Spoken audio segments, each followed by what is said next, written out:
In the energy quadrant, taking a look at the May natural gas futures, prices are lower overall. We finished up mildly on the day, very slight. You could almost call today unchanged, but prices were much lower during the course of the day. And overall, over the last 3 sessions, prices have been lower. We're now stabilizing near those lows. We're not falling precipitously, but we're also not getting any sort of bull move. That could change potentially in the next few days. We did end up with a 2-spot 478 low, down 1.67%, but we did come off of that. We were up 60 basis points on the high side of things.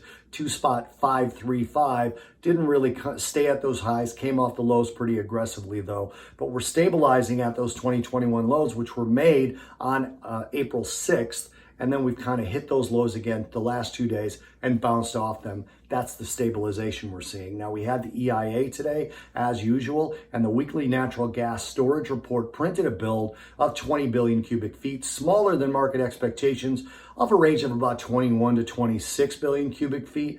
Supplies have now increased to 1.784 trillion cubic feet, which improved deficits to minus 24 billion cubic feet. So we're still in a deficit.